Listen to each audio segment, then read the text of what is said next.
अब लाल किताब क्या है ना, कई लोगों के दिमाग में ये होती है कि लाल किताब जो है ज्योतिष की किताब नहीं है, टोटको की किताब है। लेकिन एक्चुअली में लाल किताब एक ज्योतिष की ही किताब है। तो पंडित रूपचंद जोशी जी ने लाल किताब को लिखना शुरू किया और उन्होंने कई सारी किताबें लिखी। ठीक है, 5 किताबें लिखी। लेकिन सबसे लास्ट किताब जो लिखी गई ना, वो 1952 वर्जन बोला जाता है, लाल किताब 1952। वो कम से कम 1000 पेज की किताब है। ठीक है, लेकिन हर किताब में कुछ ना कुछ उन्होंने लिखा।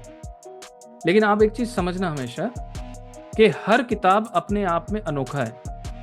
हर किताब में कोई ना कोई नई चीज, कोई ना कोई गहराई वाली चीजें आपको देखने को मिलेगी, क्योंकि पंडित जी को कोई ना कोई दैवीय शक्ति जरूर थी।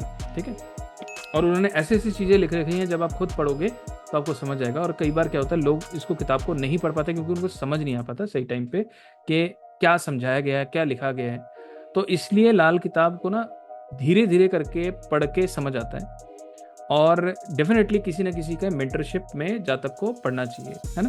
तो मैंने जो स्टडी करी लाल किताब की, मैंने उमेश शर्मा जी से भी करी और भूषण बाली जी से भी करी, है ना। और अपने आप में सेल्फ स्टडी भी करी। देखो, अगर ऐसा कोई सोचता है कि मैं अगर लाल किताब पढ़ लेता हूँ और मुझे सेल्फ स्टडी नहीं करनी पड़ती, सेल्फ स्टडी करनी पड़ती है। ठीक है, तो आज हम बात करेंगे ये इस किताब के बारे में जो उमेश शर्मा जी की लिखी हुई है 1941, वो जो कि ट्रांसलेटेड है। पंडित जी की जो लिखी हुई है वो किताब उमेश शर्मा जी ने ट्रांसलेट करी है। तो ये किताब को बोलते हैं गुटका, है ना, 1941। तो ये ना समराइज फॉर्म है लाल किताब का। अब दूसरी किताबों से कैसे डिफरेंस है, अगर मैं 1952 से रेफरेंस की बात करूं, 1952 it is a elaborated version. लेकिन अब इस किताब में भी कई चीजें हैं जो रेफरेंस बुक की तरह यूज करते हैं। और ये कहा जाता है कि इस किताब को जो इंसान पढ़ता है ना, जितनी बार पढ़ता है, तो लाल किताब की साधना पूरी तभी होगी जब ये किताब वो पढ़ेगा। ये बहुत इंपॉर्टेंट चीज़ है। ठीक है, ये शायद ही यूट्यूब में किसी ने बोला होगा, लेकिन मैंने बोल रहा हूँ तो आप चीज़ समझना कि ये जो किताब जब आप पढ़ोगे तो ही लाल किताब की साधना शुरू होगी। और लाल किताब की साधना का मतलब ये है कि ये किताब पढ़ने के बाद आपके दिमागी इंद्रियां खुलेंगी जितनी बार पढ़ोगे।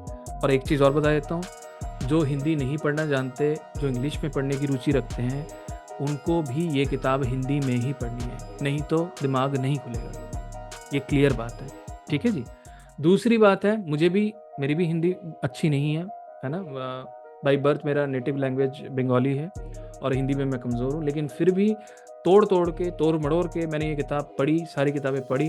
लेकिन कहीं ना कहीं जैसे जैसे आप पढ़ते जाओगे आपका दिमाग खुलता जाएगा। ठीक है, कई कई हिडन चीज़ें भी आपको इसमें मिलेंगी। सबसे पहली बात, इस किताब में क्या मिलता है कि जल्दी से जब भी आप कोई कुंडली देखते हो तो आप इस ग्रह के पोजीशन को आप पढ़ लो। तो उसमें जो है आपको पढ़ने के बाद वो ग्रह के बारे में पता चल जाएगा। क्या पता चल जाएगा, जैसे कोई भी ग्रह, कोई भी हम चैप्टर ओपन कर लेते हैं।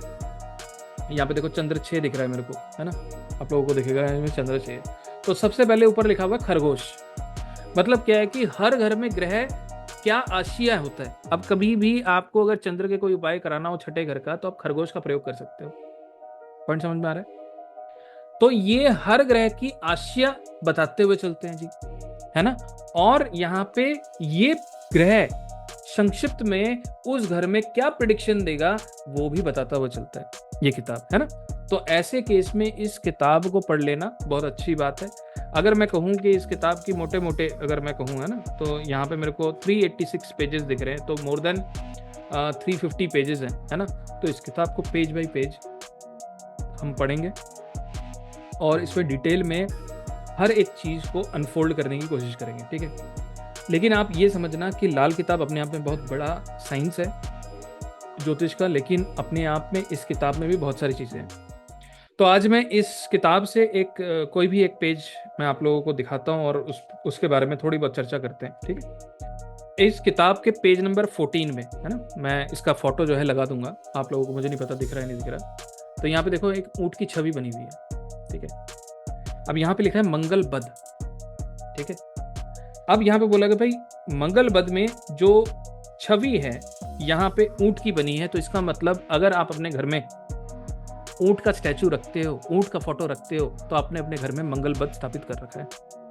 अब मंगल बध क्या होता है, तो देखो छोटा सा पेज, लेकिन आपको ये बता रहा है कि आपको अपने घर में ऊँट की तस्वीर नहीं रखनी चाहिए। क्यों? क्योंकि वो मंगल बध की निशानी होती है। मंगल बध जब होगा सबसे पहले घर के अंदर सुखों की कमी हो जाएगी।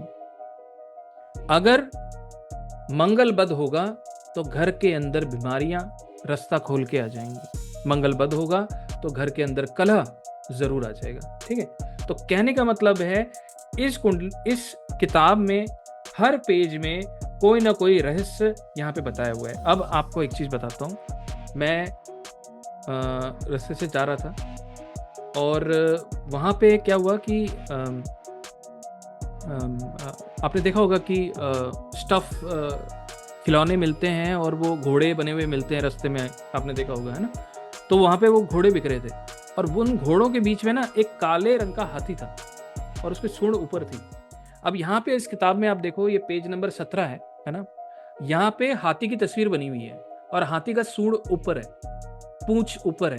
तो हाथी जब भागता है तो सूंड ऊपर करके भागता है, पूंछ ऊपर करके भागता है, तो वो मंदा राहु है।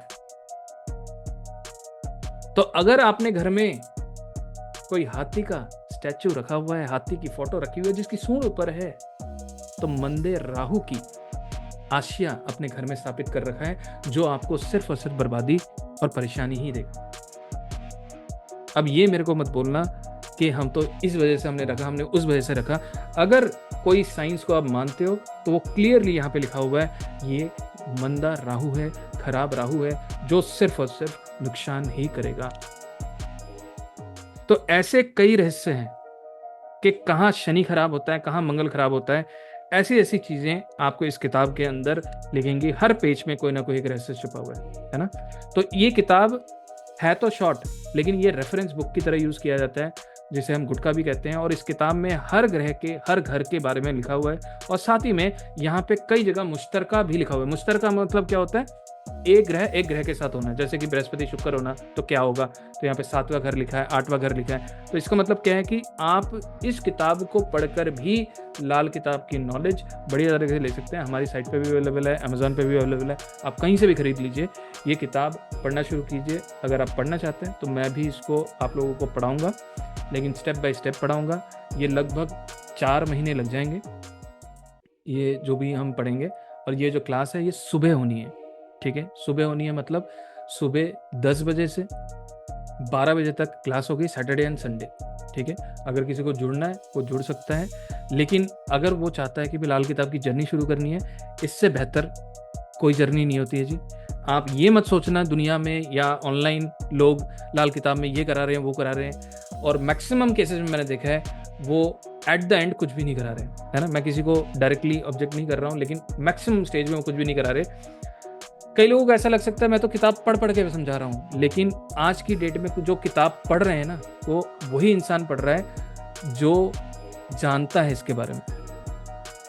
क्योंकि ये किताब पढ़ के समझाना अपने आप में आसान बात नहीं है। आपको मैं 2 चीज बोलूंगा और पास ऑन हो जाऊंगा, 2 चीज बोलूंगा, पास ऑन हो जाऊंगा, मतलब आगे बढ़ जाऊंगा, है ना।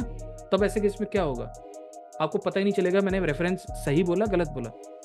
और मैक्सिमम केस में जब हम किताब पढ़ते हैं, इंसान को पहली बात तो सब कुछ खोलना पड़ता है जो किताब में लिखा है, वो चाहकर भी चुप नहीं बैठ सकता, इसलिए भी लोग किताब नहीं पढ़ाते। दूसरी बात, कई लोगों को किताब समझ ही नहीं आती है, वो सिर्फ और सिर्फ छोटी मोटी चीज़ या मोटी मोटी चीज़ें रेफरेंस की तरह याद कर लेते हैं और उन्हीं को वो आगे पढ़ाते जाते हैं। एक जगह से पढ़ते हैं, दूसरी जगह पढ़ाते हैं। लेकिन मैं आपको ये एश्योरेंस देता हूँ, अगर आप खुद भी पढ़ना शुरू करोगे तो ऐसे केस में इस किताब के हर एक पेज को जब आप दूसरी बार पढ़ोगे, तीसरी बार पढ़ोगे, चौथी बार पढ़ोगे, 5वीं बार पढ़ोगे, हर बार कोई ना कोई एक नई चीज़ आपके दिमाग में आएगी। क्योंकि मैंने जैसे कहा, ये किताब जितनी बार आप पढ़ोगे उतनी ही साधना ज्योतिष की, लाल किताब की, ये बढ़ती है ना। ये सारी किताबें स्पिरिचुअल बुक्स हैं, जस्ट लाइक स्पिरिचुअल एनर्जीज, है ना। तो अगर आप लाल किताब सीखना चाहते हो तो ये वन ऑफ द बुक है जिससे आप शुरू कर सकते हो, ठीक है। और किसी का कोई भी सवाल है, मैं आप कमेंट्स में भी दे सकते हो और यहाँ पे भी पूछ सकते हो, ठीक है।